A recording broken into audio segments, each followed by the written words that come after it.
Assalamualaikum warahmatullahi wabarakatuh, teman-teman, kembali lagi bersama saya. Dan di video kali ini saya akan coba membuka buku catatan kilas balik sekitar 3 tahun lebih atau hampir 4 tahun yang lalu ya. Buku ini adalah buku catatan di mana saya pertama kali masuk ke tempat kerja yang sekarang, dan karena saat itu saya mulai dari nol, sama sekali belum tahu tentang pekerjaan yang sekarang itu apa itu job desk saya. Ya, yang saya tahu cuma Excel sama Word, yang padahal itu cuma dipakai sekian persennya di tempat kerja saya, dan selebihnya ya aplikasi Bosnet gitu. Kenapa saya ingin membahas ini? Karena dulu basic saya bukan di bidang ini gitu. Dulu saya itu latihannya itu jadi sales gitu ya. Jadi sales motoris. Tiba-tiba saya beralih ke dunia staf administrasi. Sehingga ketika sekarang pekerjaan saya ada di staf administrasi, saya merasa saya sudah berhasil, alhamdulillah, menjalani sesuatu yang baru, dan saya merasa bersyukur dengan itu. Di sini saya menulis tanggal 14 Mei 2019. Ini adalah hari pertama saya dipanggil untuk bekerja dan sekaligus langsung training. Nah, jadi di hari ini tuh ya teman-teman, ini kan kalau nggak salah tuh tanggal 14 Ramadan juga. Jadi 2 minggu sebelumnya, saya itu nyoba bekerja di sebuah distributor wafer ya yang terkenal itu. Dan saya di sana cuma kerja selama 3 hari. Karena saya tidak memenuhi kualifikasi, akhirnya saya disuruh mengundurkan diri atau dipecat lah bahasa kasarnya. Saya yang udah punya ekspektasi lebih tentang masa depan saya di tempat itu, merasa sangat kecewa dan terpuruk, merasa gak berguna gitu, karena saya gagal di tempat itu. Nah, karena saya merasa frustasi dengan kejadian tersebut, belum bisa menerima kegagalan tersebut, akhirnya setelah kejadian itu selama berhari-hari ya saya tidur malam. Pokoknya karena gak ada kerjaan jadinya stres, tidur malam, negative thinking terus tiap hari, merasa tidak berguna, merasa terpuruk dan sebagainya. Hingga sampailah pada tanggal 13 Mei ya teman-teman, saya tuh semalam tuh gak tidur, bener-bener begadang, bener-bener ya edit-edit gak jelas karena banyak pikiran tapi nggak bisa tidur. Pengajian juga malas, ya udah gak jelas sampai subuh, sampai habis sahur itu sholat subuh, habis sholat subuh itu ya baru ngerasa ngantuk dan baru tidur. Nah, tiba-tiba jam 8 pagi saya tuh bangun gitu, dan ketika saya lihat notif di HP saya itu udah banyak, ada di Messenger, ada di WA, ada di telepon biasa, itu udah banyak telepon yang masuk.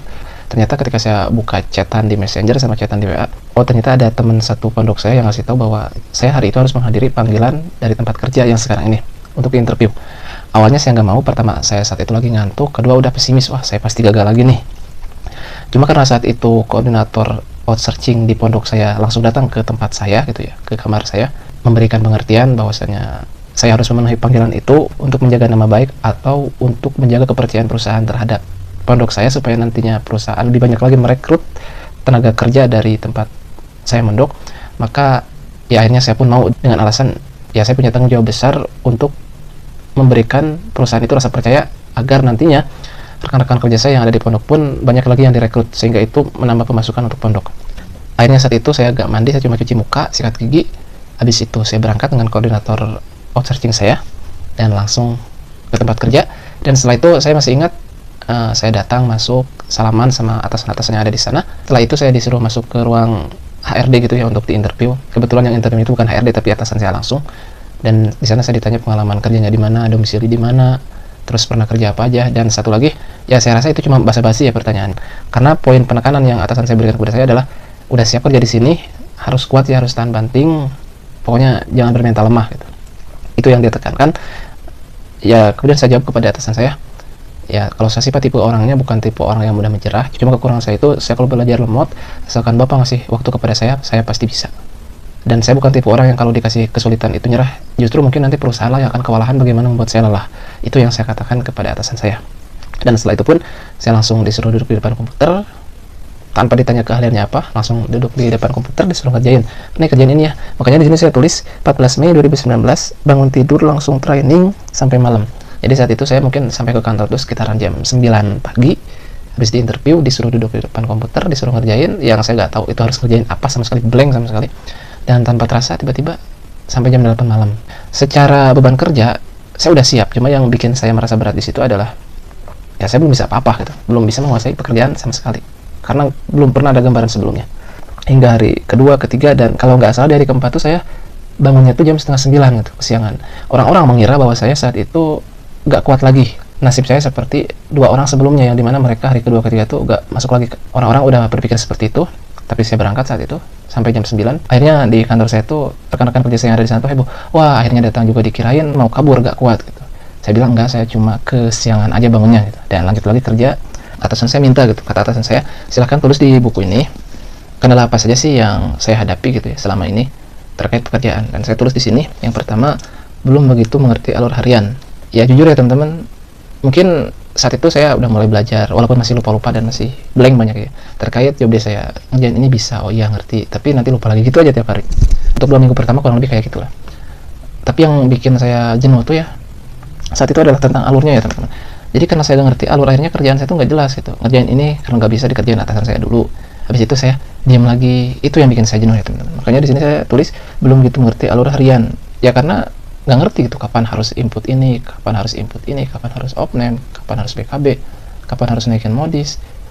Yang begitu-begitu aja saya nggak tahu kapan waktunya gitu ya teman-teman, karena nggak ngerti alur itu. Kemudian tupoksi detail saya itu apa gitu ya, admin gudang itu kerjaannya itu apa, yang saya tahu cuma BKB, BTB, dan opname, selebihnya apalagi gitu. Di saat orang lain sibuk dengan pekerjaannya masing-masing gitu ya, saya pelang-pelang mau bingung gitu ya teman-teman. Kemudian yang poin ketiga adalah pengarsipan.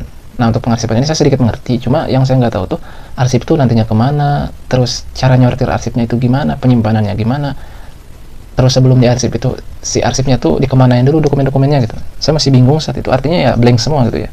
Nah kemudian jika ada kendala apa saja yang harus diperbuat, itu juga saya nggak tahu. Misalkan saya salah BTB atau salah BKB, saya harus ngapain gitu. Lalu kalau misalkan ada STK yang pengemudinya harus diganti, itu caranya gimana saya nggak tahu gitu. Kemudian juga belum tahu cara membaca settlement gitu. Jadi settlement ini kalau misalkan selisih, cara ngatasinnya gimana saya nggak tahu. Terus cara mengetahui keadaan satu barang atau menelusuri keadaan suatu barang di settlement itu saya belum tahu juga ya teman-teman. Kemudian di sini selanjutnya belum tahu banyak tentang istilah yang sering disebutkan sesama karyawan, baik itu faktur pajak, upload faktur pajak, opname. Ya, jadi kan antara bahasa sehari-hari kita antar karyawan dengan bahasa di sistem itu beda ya teman-teman. Misalkan kalau ada barang tolakan dari toko, itu orang-orang di saya nyebutnya retur box, sedangkan di aplikasi Bosnetnya disebut dengan EPSID, tapi terjemahannya bukti terima barang.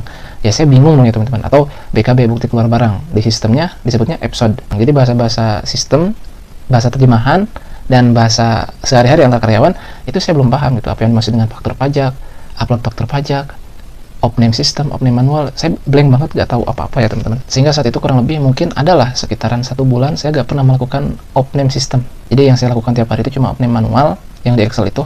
Yang padahal opname system yang selama 1 bulan itu nggak saya lakukan, itu adalah tuntutan atau target seorang admin gudang gitu, dimana gara-gara hal itu mungkin performa dari koordinator adminnya, kepala admin, ataupun saya sendiri itu jadinya jeblok gitu. Termasuk juga nantinya memperburuk citra dari orang-orang gudang, atau kepala gudang, checker, picker, dan sebagainya.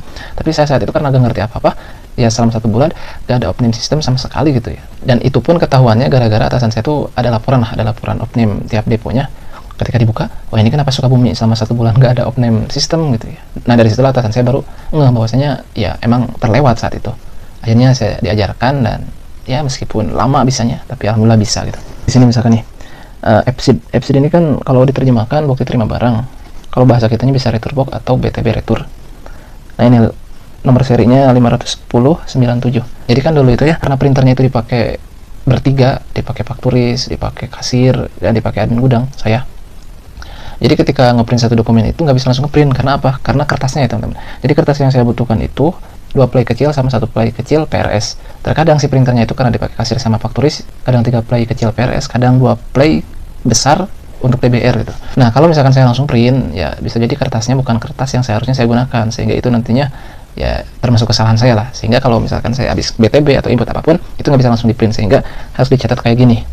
Yang padahal sekarang saya baru tahu bahwasanya ya nggak usah dicatat gini, tinggal nomor serinya aja dimundurin gitu, pasti ketemu gitu ya. Kalau misalkan ketimbun pun karena banyaknya dokumen yang diinput pada hari itu, ya kita lihat saja di settlement, kita lihat siapa droppingnya, apa barangnya, klik, dan pasti ada ketemu gitu. Tapi ya karena saat itu nggak tahu, ya saya tulisin aja di sini ya teman-teman. Nah ini juga ada pencatatan barang-barang gitu ya. Jadi dulu itu kalau ada permintaan barang yang manual, karena saya nggak bisa cepet, ya saya harus catat dulu. Kalau sekarang kan kalau misalkan ada orang minta barang ini, kalau mereka gak langsung ngasih SO-nya, ya mereka detail, langsung saya ketik cepet. Kalau dulu karena belum bisa ngetik cepet, ya saya tulis satu-satu. Siapa nama salesnya, apa nama tokonya, saya tulis dulu di sini. Kemudian juga di sini saya dikenalkan dengan beberapa tipe toko. Ada yang Modern Market, ada yang Pareto, ada juga yang retail dan sebagainya. Ada toko yang PKP dan ada toko non PKP. Toko PKP ini adalah toko-toko yang mereka tuh udah levelnya CP dan PT gitu ya. Kenapa di sini ditulis? Karena memang toko-toko ini adalah toko-toko yang ada perlakuan khusus secara administrasi gitu ya. Di sini saya tulis All Modern Market, toko-toko Modern Market. Ada CP apa, PD apa gitu, perusahaan dagang sama CP kan. Dan ternyata ketika saya buka, ternyata buku catatan ini tuh emang dikhususkan untuk karyawan yang baru aja gitu ya. Maksudnya di administrasi.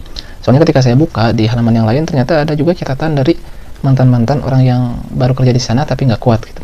Jadi katanya ini adalah bekas tulisan dari 2 orang sebelumnya yang dimana mereka tuh cuma ada yang bertahan setengah hari, ada yang 3 hari, kemudian mereka gak kuat dan kabur. Ini tulisan mereka. Ya sama aja catatannya kayak yang saya gitu ya.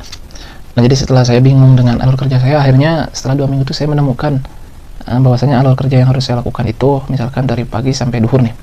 Pertama buat faktur pajak. Jadi faktur pajak ini maksudnya sebetulnya datanya itu tinggal tarik ya, tinggal kita upload sama download PDF-nya nanti, dan ini dikhususkan untuk faktur pajak yang PKP yang kayak modern market tadi ya, yang dibutuhin yang mereka tuh toko-toko besar yang levelnya udah CP atau PD atau PT. Kemudian BKB sampai kosong supaya nanti pas ngambil cut off atau tarikan saldo buat opne buat laporan itu harus clear gitu ya, gak boleh ada PB yang menggantung. Kemudian kirim laporan ke logistik. Nah jadi setelah dilakukan BKB sampai kosong sampai nggak ada lagi PB yang buat hari ini, maka ditarik laporan saldo lalu dikirim ke tim logistik yang ada di region. Setelah dilakukan BKB kosong, dilakukan penarikan saldo harian, lalu dilakukan opne manual. Ini adalah yang harus saya lakukan dari pagi sampai duhur.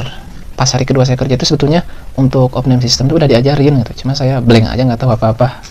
Sebulan kemudian baru ketahuan bahwa saya nggak pernah opname selama 1 bulan gitu. Di sini nih saya tulis 14 Mei 2019 stock opname system.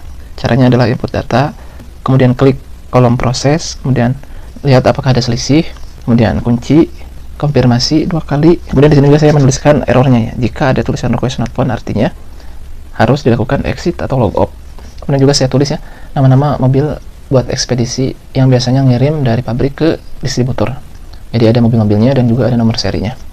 Maksudnya adalah nomor seri yang terdaftar di aplikasi Bosnet-nya ya teman-teman. Jadi kalau misalkan mobil tersebut ngirim ketika kita ngerisip surat jalan, ya masukkan nomor seri ini, panggil nomor seri ini supaya nama mobilnya itu muncul. Kemudian juga saya tuh diajarin buat bikin SO, lalu input surat jalan, mutasi antar depo, diajarin gimana caranya mutasi BS ke GS ataupun sebaliknya, cara bikin retur. Di sini tuh ya teman-teman, saking lemotnya otak saya dan saking pelupanya saya nulis materi ini berkali-kali, tapi saya tetap aja gak bisa kalau ditanya sama atasan saya, kemarin dicatat gak? Dicatat. Mana coba catatannya? Saya nggak tahu yang mana.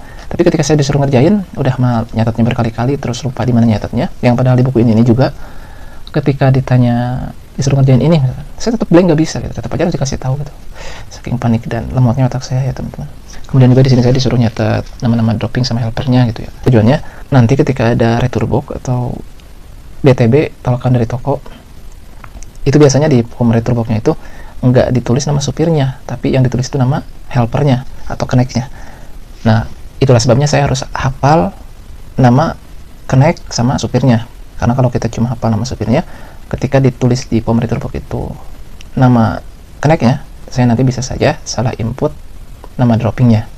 Maka saya harus tahu nama connect sama nama supirnya. Saya juga di sini diajarin bagaimana cara BKB supplier atau retur ke pabrik. Kenapa saya bikin ini? Jadi saya tuh ngerasa bersyukur aja ya teman-teman, dimana saya itu dulu seblank itu, tapi alhamdulillah Allah karuniakan atasan yang baik buat saya, dimana dia itu sangat sabar menghadapi kebodohan dan kelemotan otak saya. Dan alhamdulillah sekarang udah hampir 4 tahun ya, nanti bulan Mei 2023 saya bekerja di tempat ini. Dan ini sudah melampaui target saya, dimana saya dulu targetnya harus 2 tahun kerja nih, harus bertahan. Tapi sekarang udah hampir 4 tahun, alhamdulillah, bersyukurillah, dan udah bisa menguasai juga job desk saya. Bahkan saya butuh materi baru nih untuk kerjaan saya, karena yang sekarang alhamdulillah udah kepegang tuh ya, udah kekuasai. Alhamdulillah saya juga gak nyangka bisa nyampe di titik ini. Sampai jumpa di video berikutnya, mudah-mudahan ada manfaatnya dan jadi motivasi bagi teman-teman yang sekarang baru mulai kerja atau lagi belajar. Assalamualaikum warahmatullahi wabarakatuh.